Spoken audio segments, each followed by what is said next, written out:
Hello.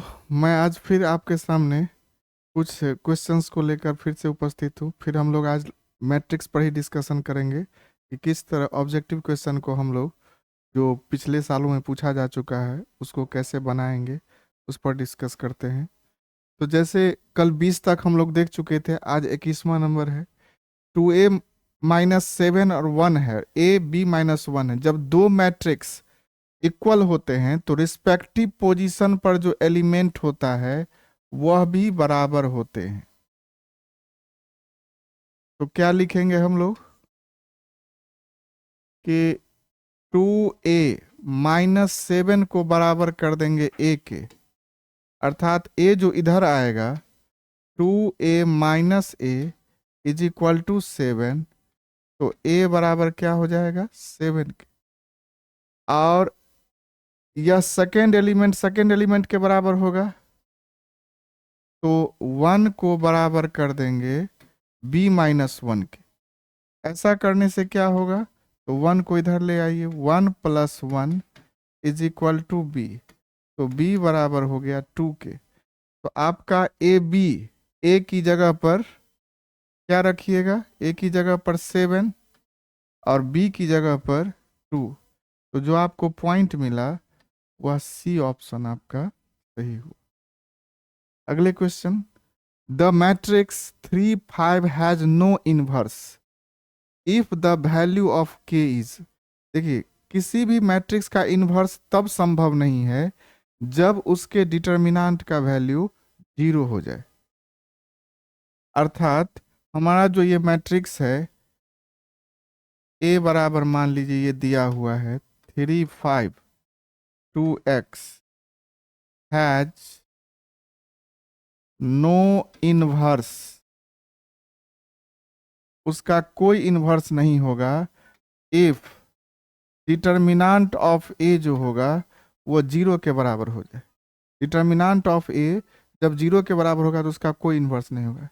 इसलिए हम लोग क्या लिखेंगे, 3 5 2x = हो जाएगा किसके, 0 के। सॉरी, x नहीं है, k है यहाँ पर, यहाँ पर k है। तो यहाँ पर भी k है। तो इसको अगर हम मल्टीप्लाई करेंगे तो 3k और ये होगा 10 = 0। तो 3k = 10, अर्थात k = 10/3। अर्थात k का मान अगर 10/3 हो जाए तो इसका इन्वर्स एग्जिस्ट नहीं कर पाएगा।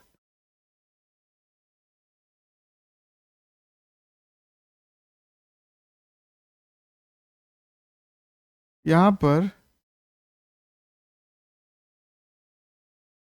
इसमें इस दोनों को जोड़ा जाना है, तो 2a + 3b। 2a का मान क्या होगा 3 6 5 -4, और 3b, b की जगह पर क्या है 7 8 5 6। जब हम इसको ऐड करते हैं तो 6 और 12 10 -8, 3 से अगर गुना करते हैं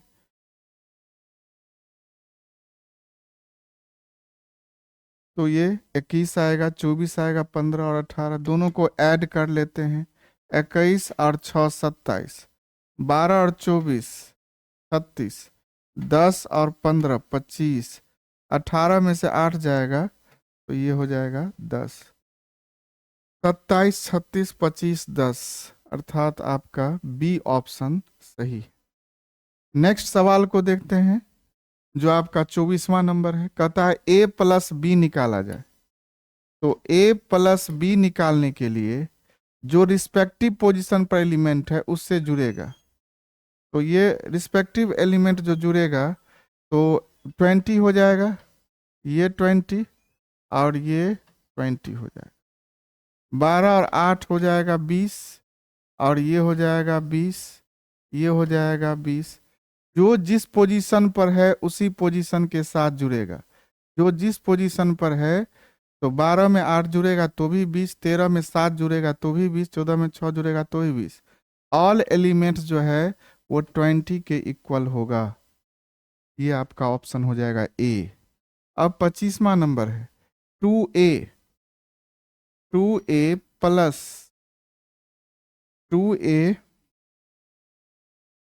2a प्लस आपको 2b दिया हुआ है, तो इसको 2 से गुना कीजिए तो 18, 20,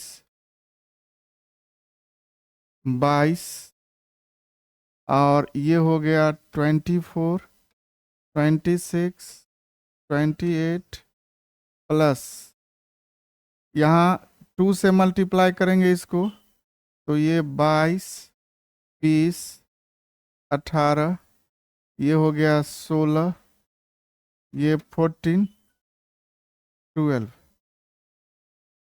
28 और 22, 18 और 22 कितना हो जाएगा 40, 40 और ये हो गया 40, 40, ये हो जाएगा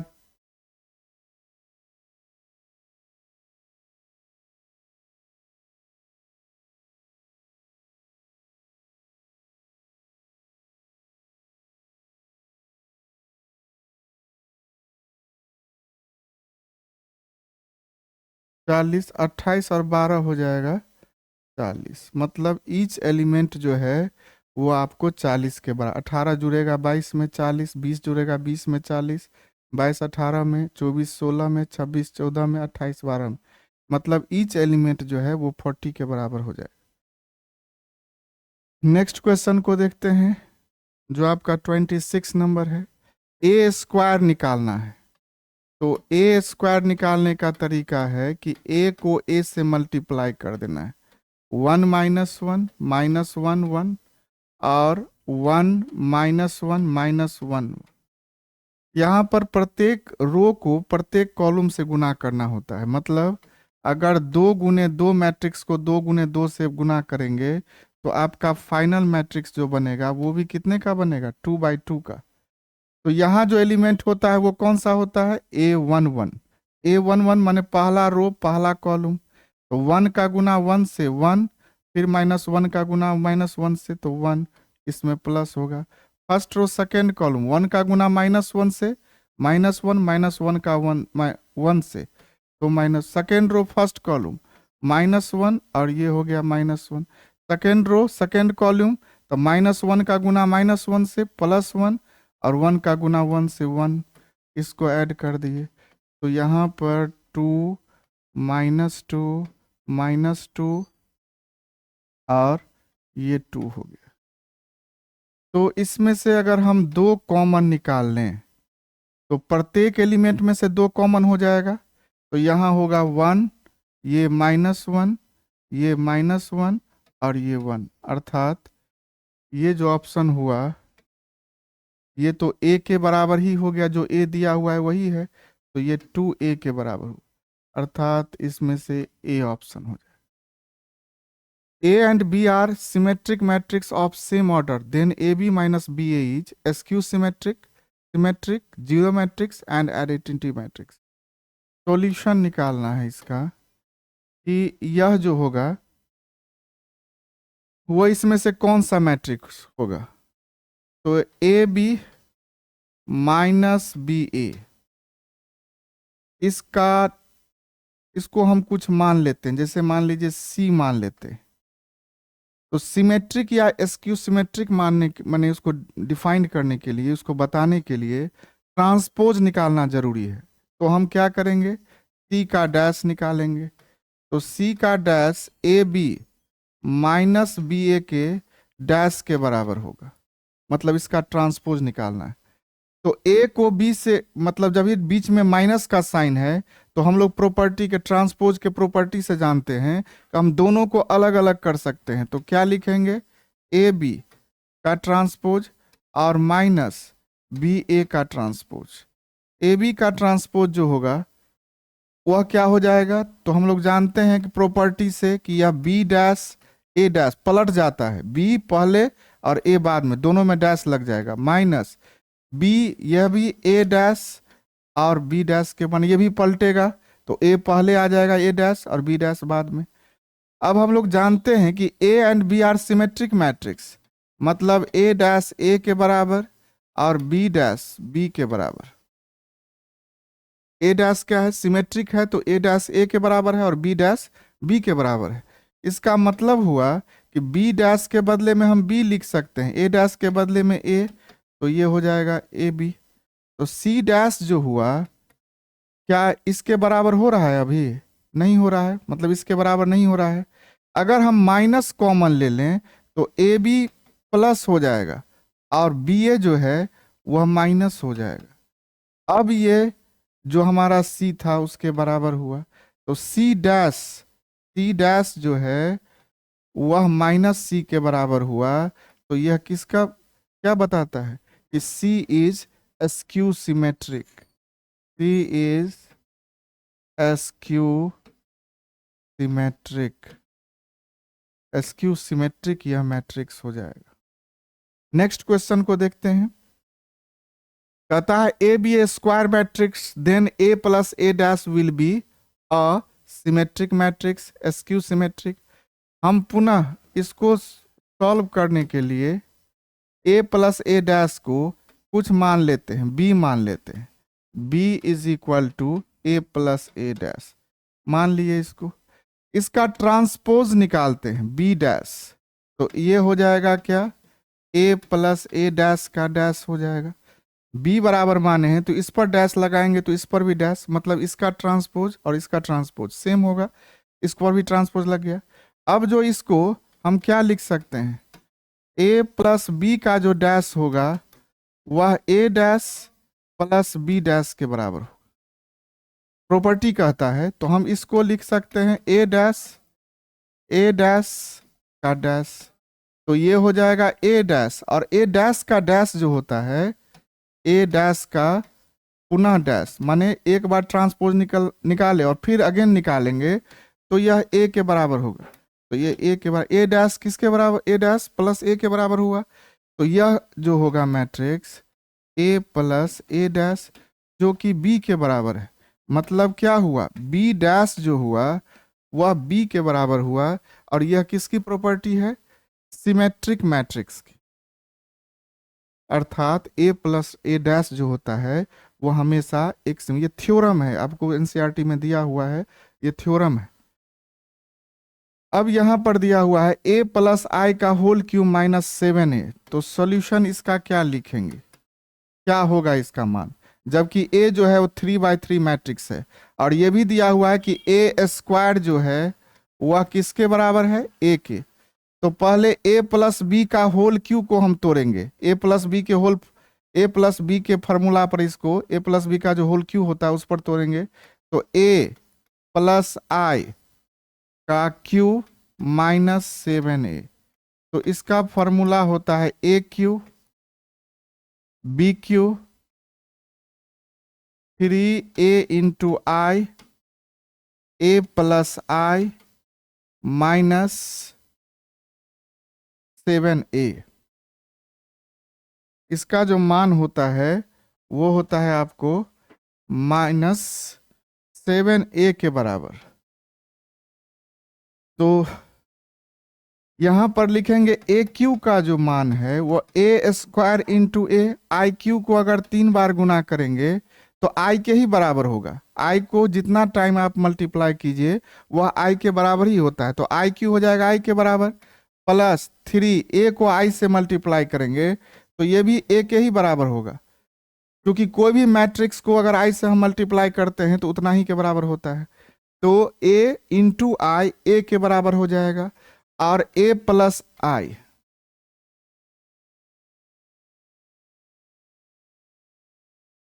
माइनस 7a। तो ए स्क्वायर का मान जो है वो कितना दिया हुआ है, ए, तो ए इंटू ए, आई की जगह पर आई ही लिखेंगे, और 3a को a से मल्टीप्लाई करेंगे, 3a स्क्वायर, 3a को i से मल्टीप्लाई कीजिए, 3ai माइनस 7a।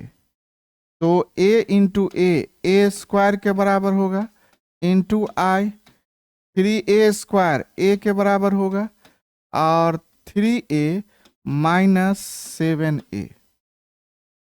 ए स्क्वायर का मान a दिया हुआ है तो उसकी जगह पर हमने a रख लिया। 3ai 3a के बराबर होगा, 7a के। अब a स्क्वायर का मान जो हुआ वह a के बराबर plus i plus 3a plus 3a minus 7a। 3 3 6 और 1 7, ये -7 से कैंसिल होगा और इसका आंसर होगा i। तो ये हो गया आपका i3। i जो है वो i3 के बराबर है, ये ऑप्शन सही होगा। नेक्स्ट क्वेश्चन देखते हैं। Let A be a non singular matrix of order 2 by 2 then adjoint of A. तो फॉर्मूला होता है इसका, एडजॉइंट ऑफ ए का जो एडजॉइंट ऑफ ए का जो मैट्रिक्स का वैल्यू होता है, एडजॉइंट ऑफ ए जो इसके डिटर्मिनेंट का वैल्यू होता है, वह ए के डिटर्मिनेंट का वैल्यू का पावर n-1 होता है, जहां n क्या है, n इज ऑर्डर।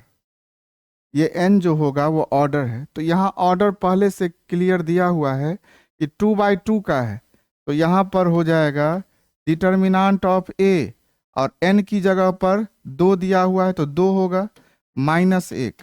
2 में से 1 घटाएंगे तो डिटर्मिनेंट ऑफ ए का पावर 1 होगा, जिसको लिखने की भी जरूरत नहीं है, अर्थात आपका बी ऑप्शन हो जाएगा। The number of, next question है 31st, the number of all possible matrices of order 3 by 3 with each entry 0 और 1 इज। कहता है, पहले इस सवाल को समझते हैं। 3 by 3 का मैट्रिक्स है। 3 by 3 के मैट्रिक्स में हम लोग जानते हैं कि 3 ठो रो होता है और 3 ठो कॉलम होता है। 1 2 3 4 5 6 7 8 9। तो 3 ठो जो होगा, ये 9 ठो पोजीशन, 9 पोजीशन को 2 एलिमेंट से भरा जाना है। कौन कौन एलिमेंट है आपका? तो एक एलिमेंट है आपका 0 और दूसरा एलिमेंट है 1। तो एक पोजीशन को अगर हम 2 तरीके से भरते हैं, एक पोजीशन को 2 तरीके से, माने each position is filled by 2 ways. 2 तरीके होंगे एक पोजीशन को भरने के लिए। तो हमारे पास कितने पोजीशन है? 9। तो 2 बेस में होगा और 9 जो पोजीशन है वो पावर में होगा। तो 2 का पावर कितना हो जाएगा? 9। 2 का पावर 9 को अगर आप मल्टीप्लाई, माने 2 को 9 टाइम्स मल्टीप्लाई करेंगे 9 बार, तो उसका आंसर होता है 512। मतलब ऐसा आपको 512 ठो मैट्रिक्स मिलेगा। यह इस तरह से इसको आप बना, जैसे मान लीजिए यहां पर दिया रहता कि 2 by 2 मैट्रिक्स है, 2 by 2, और हम अगर 0 और 1 से इसको भरना चाहते हैं तो 2 by 2 का 4 पोजीशन हुआ। तो यहाँ पर 4 पोजीशन है और 2 एलिमेंट है, तो 2 होगा बेस में और उसके पावर में जो 4 पोजीशन है वो हो जाएगा। जैसे यहाँ पर 2 का पावर 9 हुआ, तो 0 1 से बनने वाला मैट्रिक्स की जो संख्या होगी वह 16 हो जाएगी। इस तरह का कोई भी और भी सवाल रहे तो आप इस बेस पर ये याद रखिए कि बेस में रहेगा जो जितना एलिमेंट होगा, जैसे 0 और 1 है वो बेस में, और पावर में रहेगा जितना आपको पोजीशन है वो पावर में रहेगा। तो एलिमेंट की संख्या बेस में और पोजीशन की संख्या जो है वो पावर में, तब जो आंसर आएगा वही इसका आंसर होगा। आज हम लोग 31 मतलब 31 क्वेश्चन को हम लोग देख चुके। अब आगे जो है इससे मतलब अब जो है लगभग हाफ आवर बचा हुआ है, तो हम प्रयास करेंगे कि इसी तरह इलेबोरेशन के साथ आपको हम बता पाएँ और मैक्सिमम जो है जो हो सकता है उतना क्वेश्चन को जो है हम करवा दें एग्जामिनेशन से पहले, ताकि जो प्रीवियस ईयर का क्वेश्चन है उसमें आपको मतलब कोई दिक्कत नहीं हो, कोई मतलब उस तरह टाइप का क्वेश्चन मिले तो आप आसानी से उसको बता पाएँ। इस तरह से मेरा ये प्रयास है। धन्यवाद।